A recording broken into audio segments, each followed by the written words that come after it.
un paréntesis ahí, hay que recordar que en esos tiempos leer a los 5 años era una cosa increíble, porque en este país, a principios del siglo XX, los niños ingresaban a la escuela a los 7 años. A los 7 años, sí. Es decir, que en el caso de nosotros, por ejemplo, en el caso mío, a los 7 años, no había forma de ingresar antes.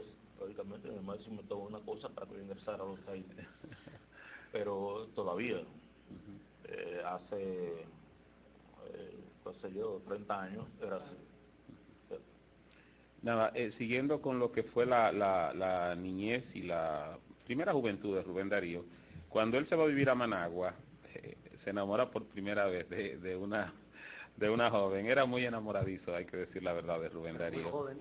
Sí, él tenía 15 años y ella tenía 11 años de edad. Pero con 11 años. Pero la vida le jugó una mala pasada con esa persona, y es que 12 años más tarde, ya cuando ella tenía 23 años, ella estaba embarazada de otra persona, y el hermano aprovechó y sorprendió a Darío en una escena un poco fuera de lugar y lo obligó a casarse con ella, y Darío lo que hizo fue que la abandonó y se fue a vivir a Europa y no regresó más.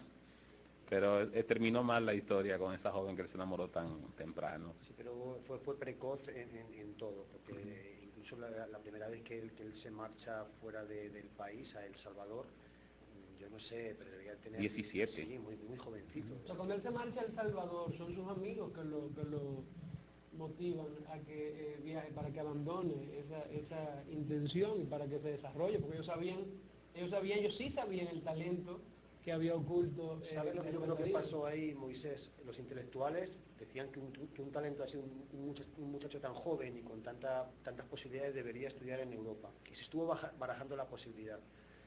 Pero él, recordemos que en el siglo XIX ya empieza a haber una división entre conservadores y liberales. La Iglesia está abanderando un poco en la parte conservadora y los intelectuales casi siempre tiran para el lado liberal. Entonces él empezó muy pronto, y eso que había estudiado en un colegio de jesuitas, pero empezó muy pronto a arremeter contra la Iglesia. Si no a arremeter, por lo menos está a decantarse en el lado liberal en contra del conservador. En esos tiempos había un presidente de gobierno, Chamorro, creo recordar, que era súper conservador. Entonces no le gustó mucho la idea y como dijo, bueno, vamos a mandarlo en todo caso a la capital, a Managua, o a Granada, ¿no? Era Granada, porque él estaba en Managua. Él se quedó en Managua y no, entonces por ahora no se desechó esa posibilidad de marcharse a Europa, la aparcó porque más adelante, después de ese incidente, se fue.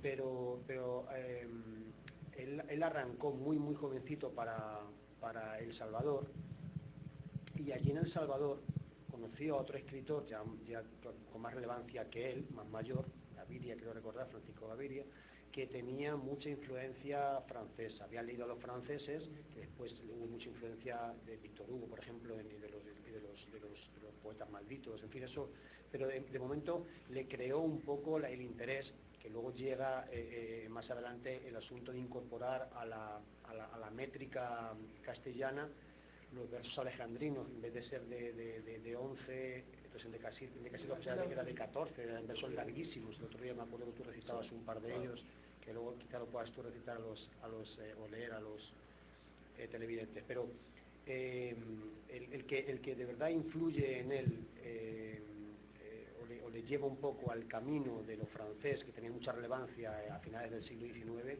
es este autor salvadoreño. Sin embargo, a mí me sigue sorprendiendo la precocidad de un muchacho tan jovencito, con 16, 17 años, abriéndose brecha y ya codeándose, asumiendo posiciones liberales, asumiendo tendencias literarias. Que muriera joven no me extraña. A los 20 años, Rubén Darío nació en 1867. En 1887 publicó en ese año 3 libros. Uno de ellos, Rimas. Abrojos también. Y Abrojos también. Rimas, Abrojos y otro libro. Era una cosa excepcional que un jovencito a los 20 años publicara unos versos que eran unos versos que venían a acabar con la retórica que se había establecido en España. Quizás uno de los grandes logros de Rubén Darío es justamente eso, quizás no, es uno de los grandes logros, que hizo, primero, que los versos no tuvieran una limitación. Podía ser versos de 14 sílabas, como versos alejandrinos, por ejemplo, que venían desde Italia, como el libro de Alexander, los versos alejandrinos, o hacer versos mucho más largos, con un mistigio por mitad, y eran versos que rimaban perfectamente bien.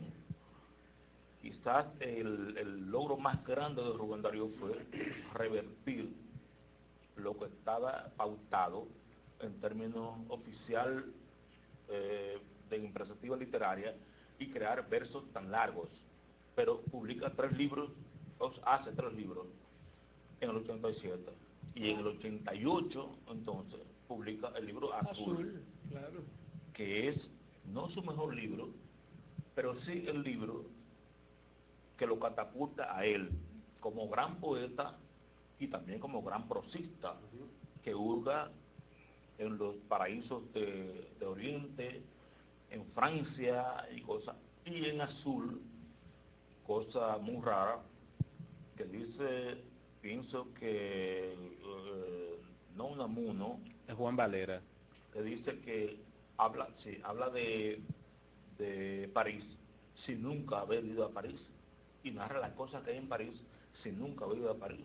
Estamos frente a un autor que realmente es un genio.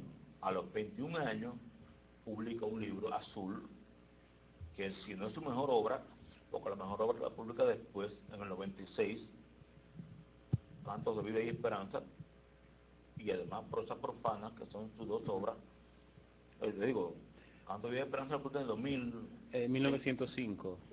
2005, claro. 1905. 1905, sin embargo, en Azul se da,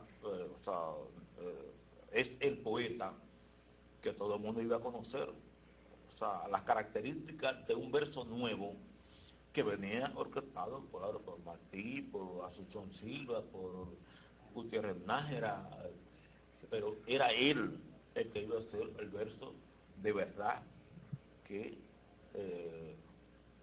digamos, que iba a permanecer por siempre, como se dice movimiento, pero realmente no fue un movimiento, fue una tendencia a variar la literatura poemática a partir de eso que ellos hicieron. Los libros de literatura lo reconocen como un movimiento, y bueno, pues una forma de llamarlo. Pero volviendo a lo que usted dice, Omar, él lo publica a los 21 años, Azul, pero eso no es todo. Ya en el 87, 1887, el libro completo había sido publicado en Chile, mientras él residía en Chile.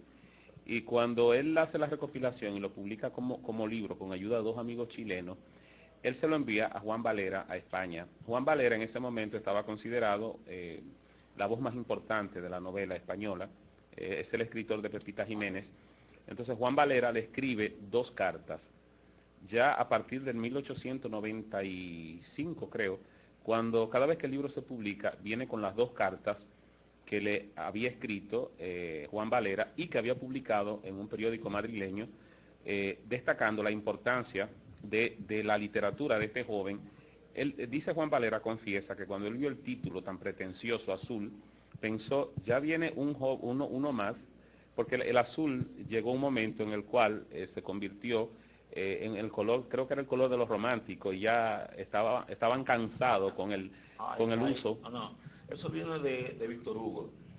Víctor Hugo dijo, el arte es el azul, lear es el azul. Sí, venía de los románticos. Claro, entonces, de los románticos, claro. Entonces, Juan Valera dijo, no puede ser, o sea, el azul es un color, es un color. Sin embargo, el azul viene del simbolismo francés, con Paul Verlaine y también de los parnasianos.